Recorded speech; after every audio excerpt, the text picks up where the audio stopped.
Welcome to the Live Bright Show, the pod for badass service-based entrepreneurs who are creating businesses and lives that are fun, successful, and free. And now your host, seven-figure business owner, coach, and founder of the Live Bright movement, here to help you own your potential, Molly Moran. Hey, and welcome to the show. Today, I have got the fabulous, bodacious Jamie Reeder. I'm so excited for you all to meet her. Jamie is the owner of Dust and Mop Cleaning Service, which is a huge cleaning company in Raleigh, North Carolina, actually in two other locations. She has a background in oil and gas outside sales. She started other businesses, closed other businesses. She's a mom. She's a badass. She's fit AF. And she's a very dear friend of mine. She's just this incredibly bright, awesome person living. So welcome to the show, Jamie. Thanks, Molly. I'm happy to be here. This is so exciting. Yay. I know, right? You've been here. You've heard I was going to do a podcast, and for a bit of time now. I won't say how long. And anyway, here we are. I'm so glad to have you on the show. So thanks for being here. Thanks for having me. Yeah. How's your day going? Good. Yeah? Day's been great. Busy day. I love working. I love my job. I love what I do. Yeah. All right. Well, I guess let's hop right into it. So you are actually the owner of one of the largest cleaning companies in America.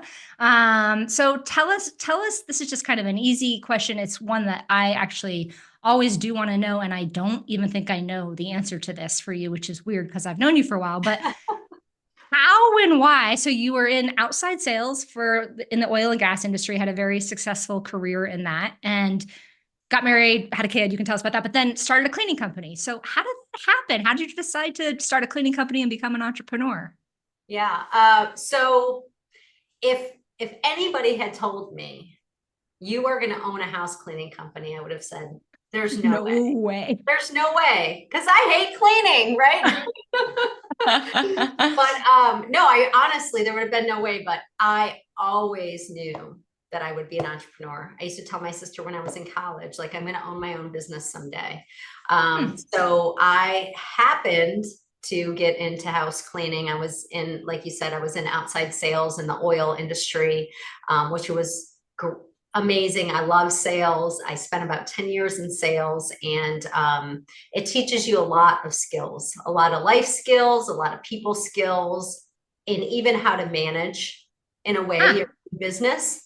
Because you're managing your territory, you're managing accounts and things along those lines. But so it's a very long story, but the condensed version is I had a neighbor that was a cleaning lady.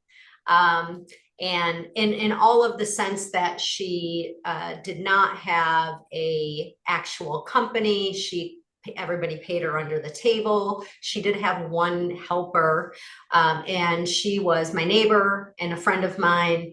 Her husband died. She had probably about 20 clients. Her husband died, unfortunately. She was moving back to New Jersey, and I said, what are you doing with your customers? And she said, nothing, I'm just going to leave. And I said, well, why don't you let me buy your customer list from you, and I'll hire your helper. And that's how it all got started. Wow. So you weren't like doing research. You weren't, okay. So you always knew you wanted to be an entrepreneur in your own business. So where did that come from? Like, how'd you know that? Cause I was always like, I'm never going to own my own freaking business. And anyway, here I am. So I love it. Right. I came from my parents. I really do. I grew up, I'm the youngest of four girls. I grew up in Syracuse, New York. I grew up in the city. Always was raised to believe that I could do anything. I never thought that there wasn't something I couldn't do because I was a girl. We used to play flag football with the boys in the neighborhood. And it was always, we just grew up working. I've always enjoyed working, having my own money. And so I think it kind of came from that. My mother was a police officer for years. My dad owned his own business. And in my house, with four girls, you really had to, there was a little bit of fighting going on, but it was always like, I don't want to say competition, but we were always all pushing each other to be better, and do things. So yeah, very cool. Yeah. And so I don't know like where, I think that's some of it. And then some of it was just my own personal drive. I'm very much a visionary. I always have been. I had all of these big ideas in college that I never really went through with, and just big ideas about things in my life and things that I wanted to invent and try out, and always had these really big ideas. And but I think the thing that made me kind of like why did I say okay to that? Like, what was that? Right. I think there's a huge level of risk that I don't know how to say. I don't mind risk, and I feel like it was an opportunity, and you have to definitely be risk averse to becoming an entrepreneur, and being able to take that risk. And I had a 2-year-old at the time. My son was 2. Wow. And it wasn't like I said, oh, this is a great opportunity, I'm going to blow this into a big, huge thing at the time. But I thought, it's an opportunity. I feel like I can do something with this, and I'm just going to go all in. And so that's what I did. Wow. So, okay. And did you know anything about the house cleaning industry? Were you just like, okay, here I go, I'm going to figure this out. You jumped in and but did you ever clean houses? No, never. Yes. You jumped in, you're a business owner, you jumped in, you hired from the get-go. And yeah. Oh, are you asking me if I ever cleaned houses in the past, or did I ever clean houses at Dust and Mop? At Dust and Mop. When I first started, I did go in the field because I wanted to see what it was like, but I also had a full-time job. I had a full-time job for a year from when I started Dust and Mop till I quit my job. So I had a 2-year-old, a full-time job, and a business. So it was a crazy year. Do you remember much? No. And I didn't know anything about house cleaning. And to tell you how much I didn't know, the woman that I bought the business from was using paper towels. No microfiber, yeah. And I thought to myself, I'm really good at operations too. And I thought to myself, this cannot be the way it can't be a fire drill every morning. It can't be paper towels and you're throwing away like rolls of paper, like in every single home, the supplies you buy, the employees, like this cannot be the way that it is. And so I realized it was it was chaos for about 2 months. And then I said, I've got to get some help. And so I started doing research and finding out that paper towels aren't standard, that there's actually microfiber cloths, and this is why you use them. So I learned everything. I was like a sponge. I learned everything that there was to know about house cleaning, the operations. I mean, as much as I needed to know at that time, I mean, clearly I still don't know everything about house cleaning and our operations. But that was 15 years ago. I obviously know a lot more now. But at the time, I just said, I'm going to learn as much as I can. And how can I run this business effectively? It can't be this way.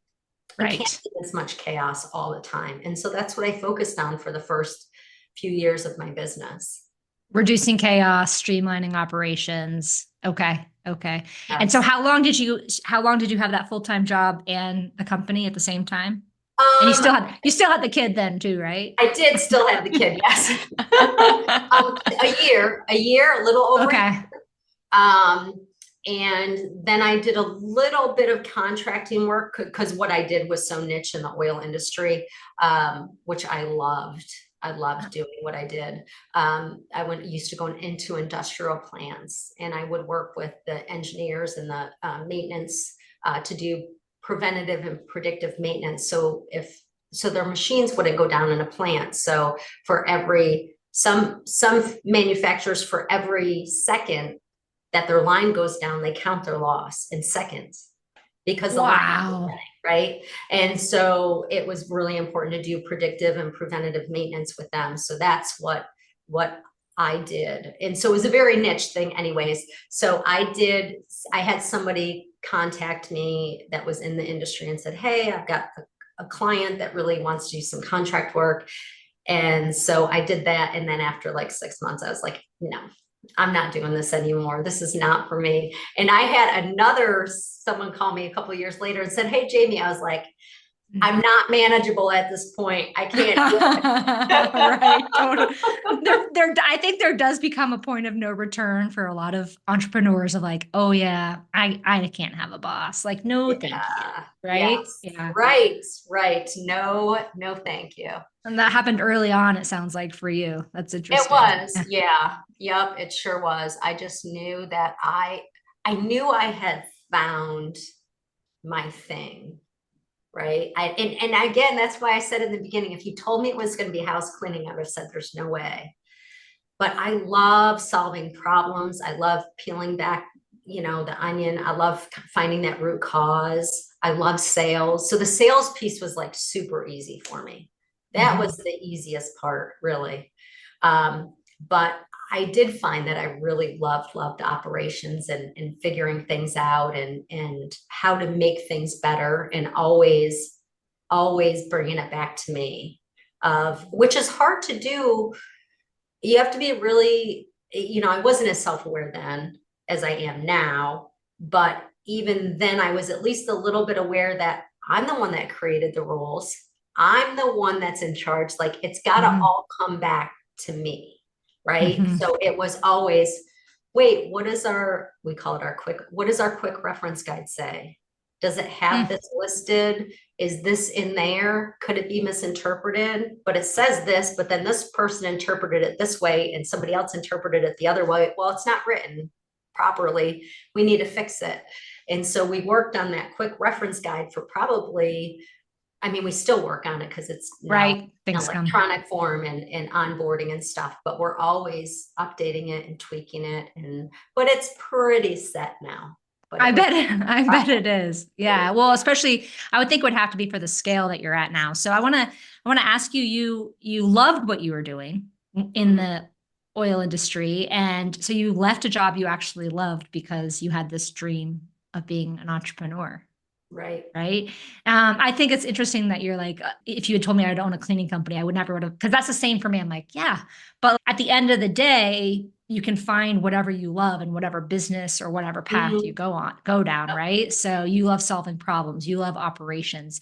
You clearly love leading people because you lead a lot of people. Right. So let me ask you, what challenges have you faced in, like, you've had your business for 15 years, congratulations. What challenges have you faced during that time in the business, like specifically in the business that you're like, what the F, like, and have there ever been challenges that seemed almost insurmountable, like you want to throw the towel in? Have you had that at all?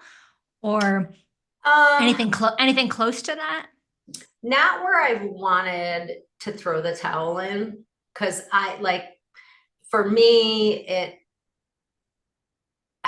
let me think about one of my biggest challenges. I would say the people aspect of it. I think recognizing, especially earlier on, right? So recognizing that I only had so much bandwidth and so much to give, because you start this business and your heart's in it, and then you start getting people and you start bringing people in to help you manage that business. I'm not talking so much about cleaning pros or your team in the field. I'm talking about support staff.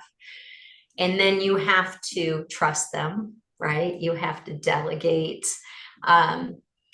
And you have to also relinquish some of that control, which is probably one of the harder things to do. And it does take some crafting, because you almost don't even know that you're doing it when you're doing it. And so I would say earlier on for me, it was one of the biggest things was me really taking a step back and realizing I only had so much bandwidth and saying, I have to get rid of something. What do I get rid of? And for me, it was customer service. Because when you start that business, you're doing everything. You're doing sales, customer service, walkthroughs, we don't do walkthroughs anymore, but we used to. And trying to train the team and hire and interviewing and all this stuff. And and sometimes for some people, what you have to give up might be something that you love, but it's just too time consuming. So for me, it was something that, because I loved working and I worked a lot of hours, and I'm not saying that that's always okay, but for me, I loved it. And, there were things like QuickBooks and stuff that I could have given up, but something for me that was mentally draining was customer service. So that was the very first thing that I took off of my plate in the beginning, after I was maybe a year and a half, two in, whatever it was. And because for me, it would keep me up at night. It would make me lose sleep. Even if it was something silly and a customer saying, oh, well, you had 4 cleaners here for 16 hours, but there's a hair in my sink, right? And it would just, it would bother me because I wanted everybody to think that we were awesome. Right. Perfect. The best always. Yes. And if I didn't do that, then I was failing the customer, I was failing my team. And it was, and also, so you know what else, something earlier on, well, maybe midway through, is not feeling guilty. That's something really hard to let go, because when you start to see success in your business and you've been in that day to day so much and you're starting to let go, you finally got to a point where you're like, all right, I'm going to let go of some of those responsibilities. I'm going to delegate. Maybe you haven't given over haven't empowered your team enough, but you've at least started delegating, and now you have some more free time. And then you start to feel guilty. Because you're not doing those things? Is that what you're feeling guilty because other people are dealing with it, or so at least you're not working as much? Yeah. For me, it was like I had a separate calendar. Right. That was like, I had a calendar that I shared with my staff, but then I had a separate calendar that I would put my personal stuff on. And on their calendar, I would just put Jamie out or something. Like I wouldn't put any description, but on my calendar, because then I wouldn't remember what it was. Because you feel guilty that you're getting a manicure, or you're like off doing something fun with your family, or whatever it might be. Yeah, I totally get.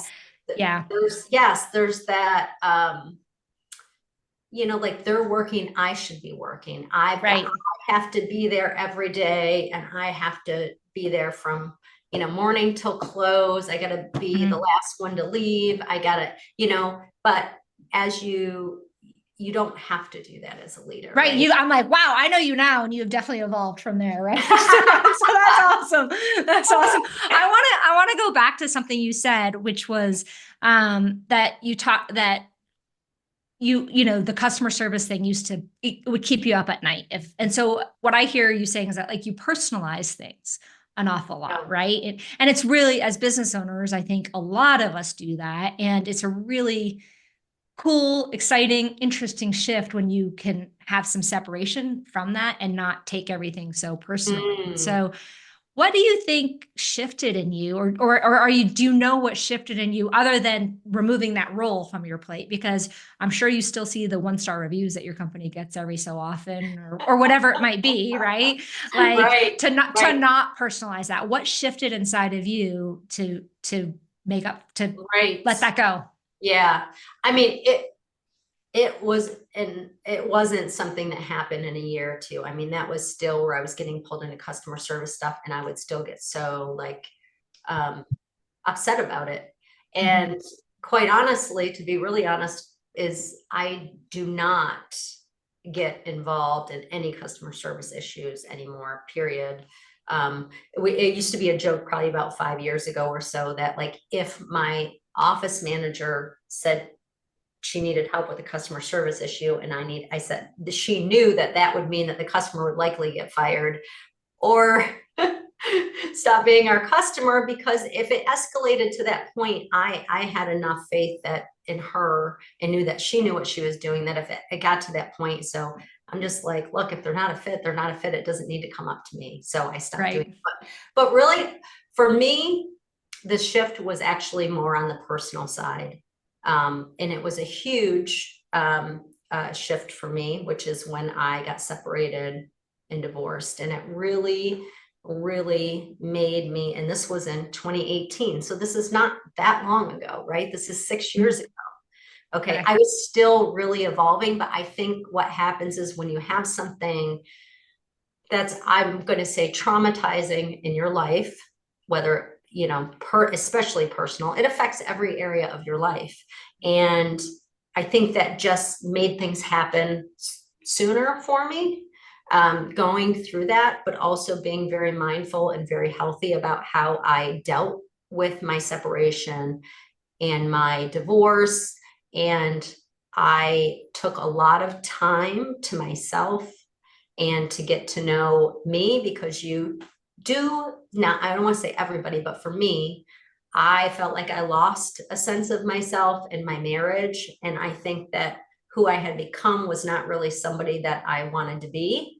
And so I had a lot of free time to that separate calendar you had going on. Yeah, right. I had a lot of free time to stop and say, okay. And I was very, very, I had some coaching.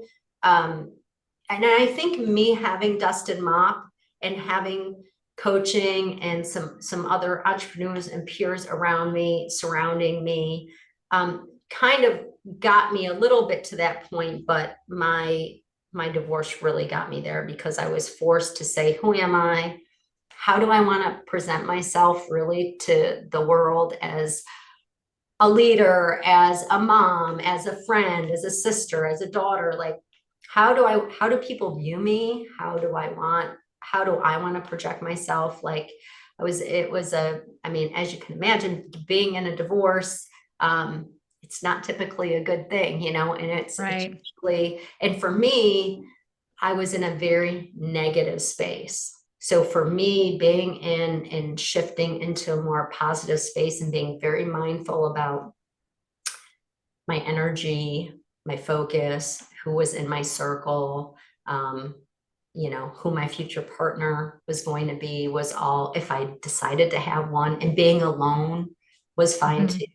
So that for me was a huge shift, to, I feel like, becoming a better leader, and to being able to show up, having hard conversations, talking about feelings. Those are things that I did not do a lot before.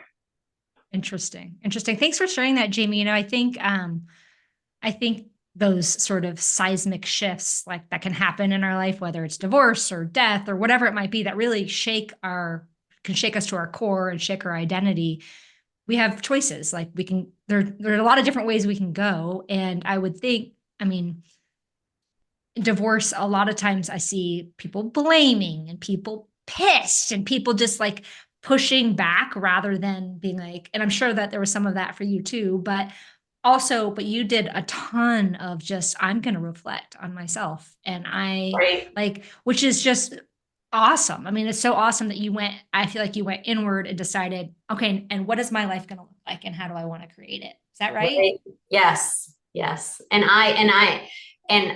I've shared this with you, that honestly, my divorce is the best thing that had ever really happened to me. And I don't say that because I hate my ex or something like that. It's because it really made me be a better person and really take the time to think about who I wanted to be and how I wanted to project myself into the world. And it's kind of like starting fresh in a way. I love that. I love that so much. I just think, because I really think it could have gone, it's just, for a lot of people, it could just go the opposite way. So that's awesome. I've been talking to a lot of people, and there's a definite theme of like hard shit happens. And then like successful people who are happy, people who are living like these great lives that I see, they made a choice to like embrace it and do something and learn the lessons and do something good with it. And so you clearly have done that. That's cool. And I think that's a good thing to remember, is that, I'm going to use divorce as a specific example, but there's really anything that you could use. It's like, people will, they saw me with my ex, knew we got divorced, then see me, a few years later, everything's great, whatever. But you don't see all that mess in between. And people don't think about that. Like, there's a lot of mess in between. Life is messy. You don't see it, right? You just right. don't see it. And that's just with divorce, right? There's a lot of mess in between me starting Dust and Mop into today. There's a lot of great things too, but a lot of mess, you know? Yeah. Yeah. It's not easy. I mean, and who said it's going to be like, that's why a lot of people, there are not many people actually who own small businesses and who succeed in it. And I think, Right. And I think I actually think that in business circles, because like a lot of my friends are business, I'm like, everyone's a business owner, but like really very few people are actually business owners, you know, because it's not for the faint of heart. Right. Right. So, Right. yeah. Yes. Yeah. Yeah. So tell us, how did you mentioned your leadership and that your divorce kind of, because you did all this work and developed more self-awareness, how did that affect your leadership with your company? Because so you bought this little tiny company of 20 customers and probably you lost half of them, I would think, at least, because that's typically what happens, right? And now you have a massive company with 45 employees, at least 50 employees. No, we're at like 54, I think, something like Okay, so I can't keep up. Like I feel like it changes every freaking week. Yeah. So 54. Okay. Congratulations. That's awesome. Thanks. 54 employees, 3 locations, like great profitability, healthy business. I believe you have a whole other calendar that nobody even knows about. That's amazing, right? Not anymore because I don't feel guilty. Okay. That's awesome. Good. Yeah. Good. Yeah.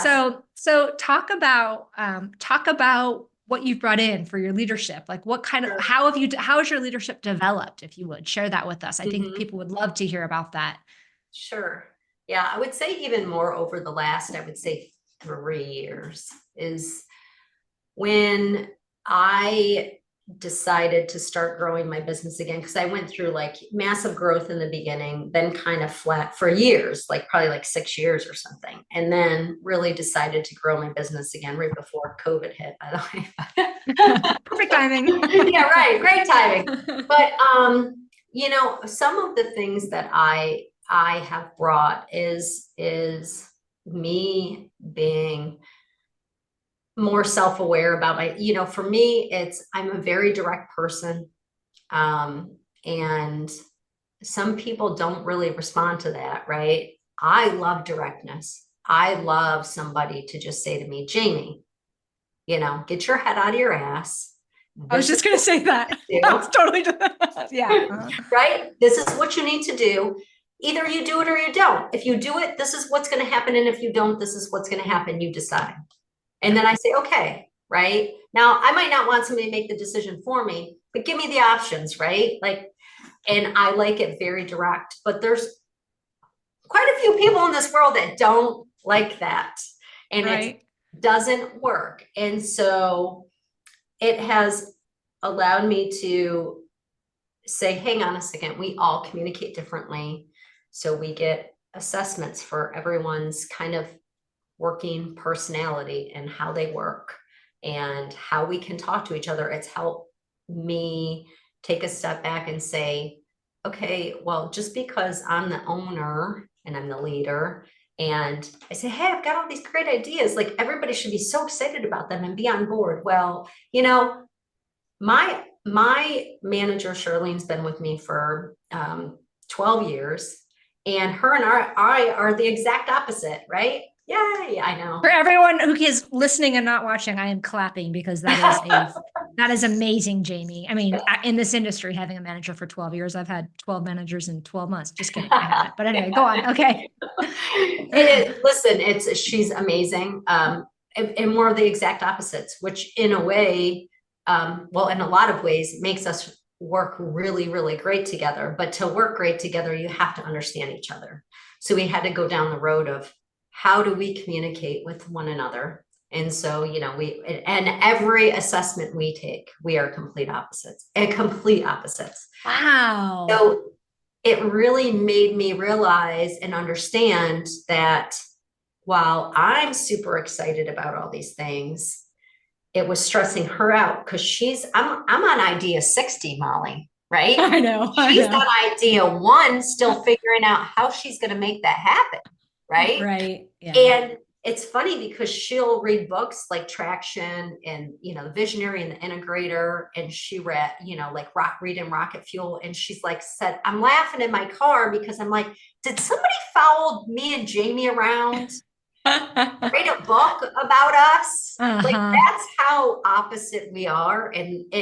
But it's now, before, where we used to get frustrated, now we laugh because we understand that we both balance each other out, and that I keep the company moving forward. And it's also allowed me to, recognizing those different traits has allowed me to put people in the right positions. One of the things, like you had asked me earlier, that comes to mind now while I'm talking about one of the big challenges is having the right person in the right seat and not keeping people in the wrong seat too long. Huge mistake, huge growth, stunted my growth so much, keeping the wrong person in the wrong position. And we don't do it now.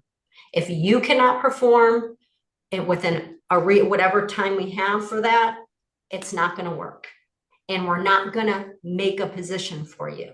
We have positions in our org chart, and we don't, unless somebody has something to bring to the table moving, which we have done. I mean, we brought someone on as a sales rep, had tremendous amount of experience with managing people and project management. Well, we moved him over into a position that we needed him in, but we didn't say, well, he's not working in sales, let's move him over and make a position for him. You're hired for a position, it doesn't work. Hasta luego. Yeah. You've got, you know what? Go Sorry, ahead. go ahead. No, you. I was just going to say it will stunt your growth, and it really, really will slow you down and cause a lot of frustration, which you really only have anyone to blame but yourself. Right. I love that. I love that you said that. I was just talking about this with somebody else, because I think about you as being like, I mean, you're obviously excellent at business. You've got great leadership skills. And one thing that you're so good at, and I see this with other successful people too, is like, it's like, there's not a lot of gray with certain things when it comes to positions. Now, I'm not saying you're, clearly you're very kind and all of that stuff, but it's like, okay, this is the position. Are you performing? Are you meeting expectations or not? And if not, I'm going to coach you up or coach you out. Right. And it feels to me like you're very, very good and clear at that. And it's a lesson that I remind myself of, because I'm not always as good at that, because I get like muddled with, well, this or whatever it might be. And so I think that that's something that you've taught me, and I'm sure many other people. So that's so good for you. So on that, like, what switched there for you? Like, in terms of that clarity, do you know am I asking the question clearly enough? So for me, sometimes I'm like, well, maybe we didn't train them well enough on this, or maybe there's this, or maybe there's this weird economic thing happening and it's not the salesperson's fault. Like, where's that clarity come from for you? I have goals, right? I'm like, I think for, like I was saying, like we didn't really have a lot of goal. We were just kind of coasting and, hey, we're good. And I didn't really have a lot of direction for growth for quite a few years, because I just wasn't interested. And I wanted to spend time with my son and blah, blah, blah, blah, blah. But when I got to that point, it's like, I have goals, and I'm just not going to let that slow me down. Is this person performing? Are they? And I'm not saying that we don't try to coach them. That's not what I'm saying, but it's got to be a reasonable amount of time. Right. It's got to be, hey, we've been in business long enough that we know what our numbers should be. We know where we should be at. And so that's an advantage of obviously being a little bit more of a mature company, is you have some really baseline KPIs that you're willing to accept for a position. And then there's ones that just are not acceptable. Right. And so, what we had someone in customer service that we recently let go because they just could not perform and independently. We're very focused on empowering our staff, so much so that we've gotten to the point where I have someone on my staff to remind me that if I say I'm taking on a task, they say, nope, who else on the team can do it? because what I have found is that that kind of stifles them a little bit of thinking outside of the box. How can we solve this issue without Jamie? You know, Oh, not that. oh, I'm having a little envy right now. That's amazing. That's awesome. So that I've given that responsibility to one person. I don't go to all of our level 10 meetings, but that if I say that, because I do still have a habit of this, oh, I can do that. Oh, I can do that. So I've empowered one person. Nobody else knows on the team that they say, nope, somebody else needs to do it, unless that's something specifically that only Jamie can do. And why is Jamie the only one that knows how to do that, and who needs to get trained to do it? So there's not a lot of things. There's a couple things, very obscure little things that only I know how to do that I have to still hand off. They're very minor. And someone could probably figure it out if they did the research, but I just need to train them. But for the most part, all I do, I still do our marketing. I'm pretty much our CMO. Okay. And that's been very, hard to, obviously we have vendors that work certain things in our marketing, but that's pretty much what I do in the financials, kind of overview of financials, and jump on level 10s. That makes sense. That would make sense that those would be the last couple of things that you would be involved in. It's like, because being in charge of marketing, that's the direction of your brand. That's your voice. Yes. That's your vision. That's all that. And your financials. I mean, yes, you're always going to have some kind of finger on that pulse, I'm sure. Right. Yes. And I love marketing, love marketing. My degree was in marketing. So I really do enjoy that a lot, that piece a lot. That's awesome. Hey friend, a quick break to ask you to please go to livebrightshow.com to be added to my email list. Here's the thing. I hate email, so I pretty much guarantee you're not going to receive anything excessive. Only important things like when I have new options in my coaching program, offer free challenges, new courses, release a new pod, or perhaps an occasional biz life tip. That's livebrightshow.com. Now back to the pod. So 15 years in, you're not working your face off anymore, obviously. So how do you structure your time, and what do you do? Like what's a typical, what day's today? Today, Tuesday. What's a typical Tuesday look like for you, or Wednesday, or whatever? Tuesday, yeah.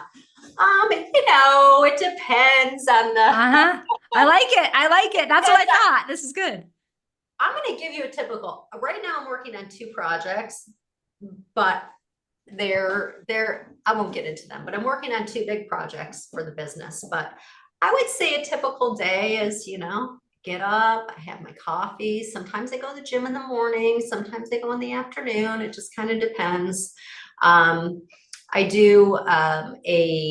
have a couple one-on-one meetings, one with our fractional COO, another with Charlene, once a week, our same page meeting. And sometimes on those I'll have some to-dos, but a typical week, sometimes I travel. I've been doing a lot of kind of short trips lately. We did go to Portugal in August, but that was a longer trip. But I'm going up to Ohio this weekend, a couple more weeks. I'm going up to New York for a long weekend. So my days I spend some time on the computer and just work on really bigger projects of getting my company where I want it to grow to. Adding new locations has been a bit of a new thing for us recently in the last, year and a half. And so that's new because it is almost kind of like starting over in those locations. Right. You almost forget, I know this sounds crazy, but you almost forget how you operated your business when you have like 75 customers versus, 850, 900,000. Right. Right. So, when we're talking about the number of customers, you almost forget what that's like, and you have to have kind of a different brain on to remember. And some of the things that we're going through in those locations are not things that my office manager went through, because that was before she came on with Oh, it. wow. So you're the only one with the institutional memory for it or whatever, right? As much as I can remember 15 years Right. later, right? Right. But a lot has changed though in the industry with marketing. A lot has changed. But so I know that's kind of a long answer. Lately, I have been working, but I love it. I don't work 40 hours a week for sure. I know. I'm like, I hear that you have 3 meetings, two, maybe 3 meetings a week, and you work on special projects. Special projects and marketing. Like yesterday, Awesome. I spent my entire day, and yesterday actually was a full day. I spent my entire day on marketing yesterday. Okay. Yeah. But I probably only have two to three scheduled meetings a week, and they're only an hour and a half long. That's it. Nice. Everything else is very flexible. So if you can do it in Portugal, you can do it in Ohio, you can do it from the hot tub, you can do whatever. Yeah. And I'll tell you, Molly, I have the best team that I have ever had. And one of my goals for like the last 5 years, one of my huge goals that I have set in front of so many people is I want to get to a place where Charlene, who's been working for me for 12 years, who's really moving into more of a regional manager position because she's, so if you hear me call her office manager, regional manager, you'll know why. When she's on vacation, I forgot, right? That she's on vacation, right? I don't want to know. That's when I feel like we're in a really good place. So I got on a meeting a couple Fridays ago and I said, oh, where's Charlene? And they said, oh, she's on vacation. And I said, yes, you're living the dream. I made it. You did make it. And the team just continues to run. Your 54-person team and your manager was, I mean, congratulations. That's freaking awesome. Hey. That's awesome. I get what that means from a very real place. So that's awesome, Jamie. Congratulations. Thank you. Yeah. So let me ask you, where are you going with your, I mean, you've had this company for 15 years. Are you selling it? You scaling up? What are you doing? Where do you see yourself going with this? Well, today, because you know, the life of an entrepreneur, right? Up and down. Yes. Yeah. Today, I would say that, you know, I've opened up 2 locations. I really want to get both of those locations scaling a little bit faster. It's been a little bit slower than I have wanted it. So okay. My big goal, really my big, huge goal is I would love for my house cleaning business to be $10 million. That's my big, huge goal. Right on. Right on. So that's where I would love it to be. I don't want to sell. I don't feel like, you know, it's interesting, and we could have a whole conversation about the house cleaning industry as a whole and where it's going, where it was, where it's going. I feel like, you know, there is a place to get there, right? To get to a $10 million a year business. And I certainly think that's very, very doable. And it's challenging to me, right? Yeah. I think I can do it. I think I can do it with 3 locations. I really do. I think I can make 3 locations. Okay. So is the goal more revenue based or location based? Like, so you're not like, I need to have 6 locations. You just are like, why not get to 10 with 3? If that's what you think. I don't want to have 8 locations at, you know, 10 million. If I can put them in I'm not saying that I won't open up another location, but then that increases my goal. But you know, I've got 2 really big markets in North Carolina that I'm in, Charlotte and Raleigh. And then I've got a 3rd location in Greensboro, which is a much smaller market, very different demographic wise. It's just a little bit different, but still great market here in Greensboro as well. So, but Charlotte's a huge market, but also very competitive too. Right. So, right. You know, my goal is to continue to grow, and honestly, it's really focused on growing my team, giving them the leadership skills that they need. We're seeing that we need some different, when your team gets to a certain size, you really need different kind of support, because it is hard to manage, you know, in one location when you have 40, 45 cleaning pros in one location, right? And those are kind of the pain points that we're working through now, which we have never, which don't fall out of your chair, but in the 15 years I've been in business, I think we only had about 6 months where we had a field manager. Right. I know, which is crazy because everyone's like, I need a field supervisor or a field manager or whatever, but you've not done it. Right. Look at you. Yeah. Right. But with that said, though, I'm also feeling that we're kind of starting to go down the road of needing that support staff, because it is so hard to connect with that many people on a weekly basis. It's easy when it's 10 people.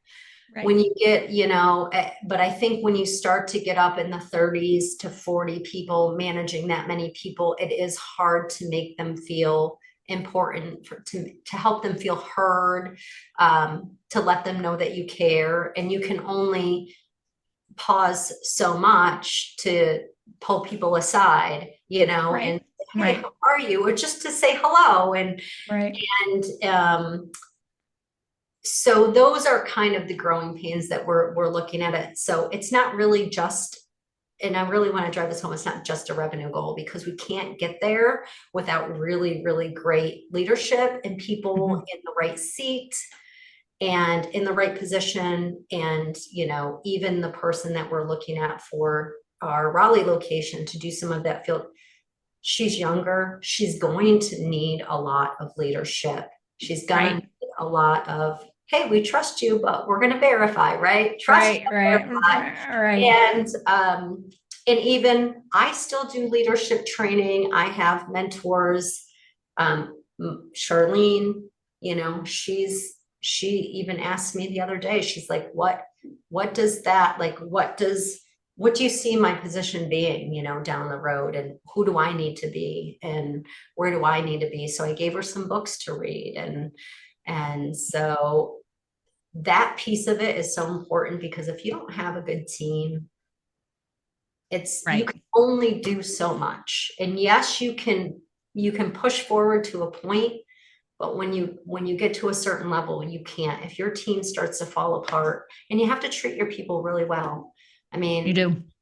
We're in the people business. We're in the cleaning business, right? But we're also in the people business. So I say that all the time, Molly. I say all the time, I said, don't be confused. I tell my internal staff this, don't be confused. We are in the people business. We just happen to clean houses. Yeah. Employees and customers, we spend probably 85% of our time in the office on employees, whether it's hiring, onboarding, offboarding, employee issues, locked up in the blah, blah, blah, customer issues, rescheduling. We just happen to clean houses. Right. Totally. Yeah, it's so true. And that's actually what I love that. Like, it's, you know, I love that part of it. Once you realize that, it's like, oh, right. Okay. This is the people business. So and at the end of the day, I mean, I feel like all companies should be that way, because it's like humankind, right? Like it shouldn't be about the widgets or the clean toilet. It should be about the people.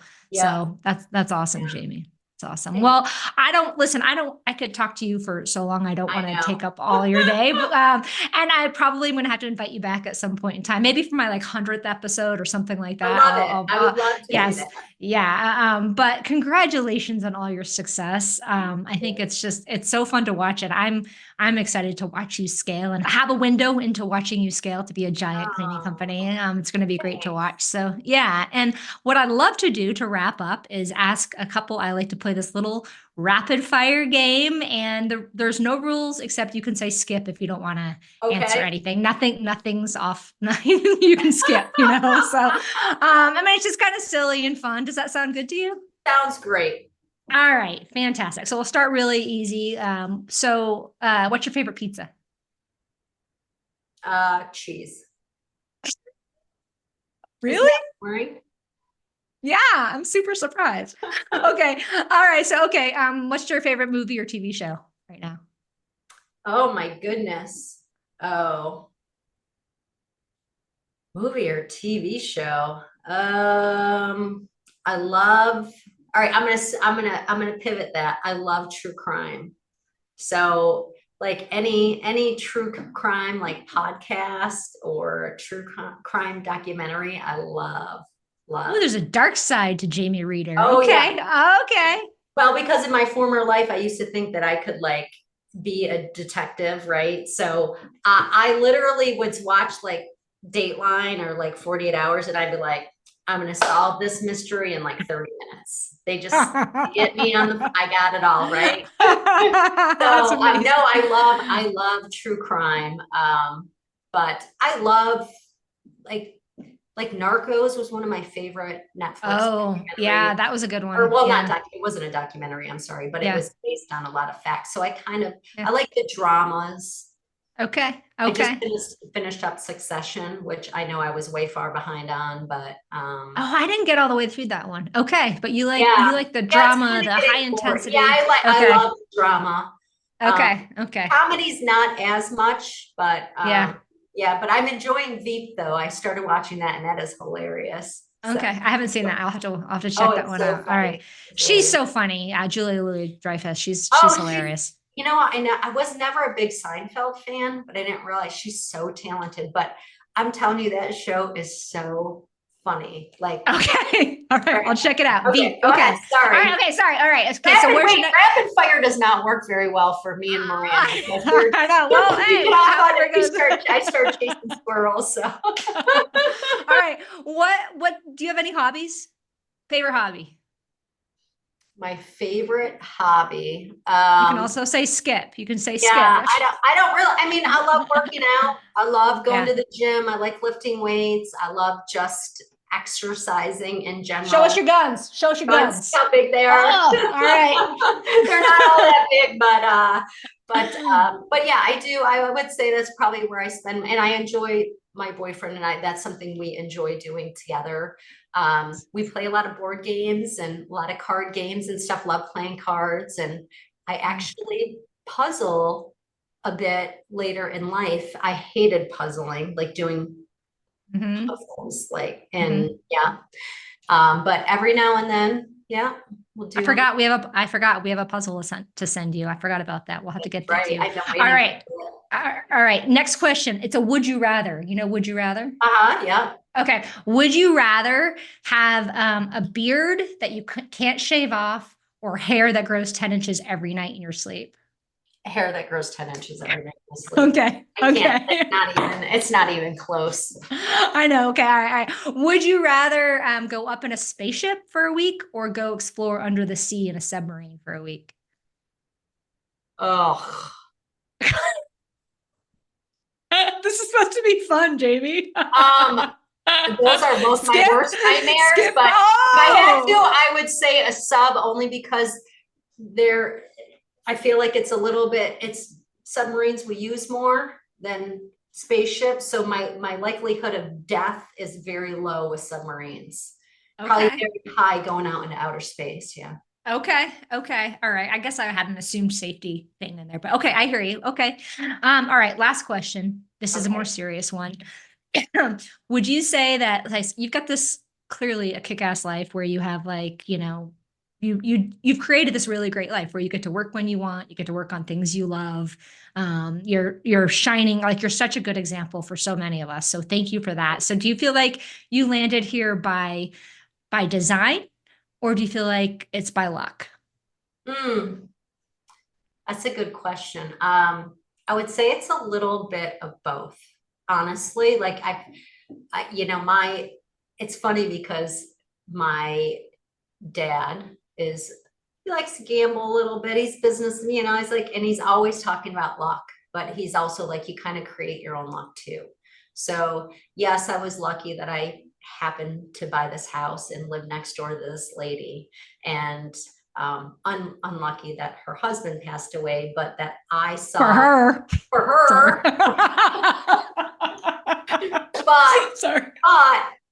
But like but a lot of people wouldn't have thought, right, to go, Right. hey, wait a second, I could do something with that.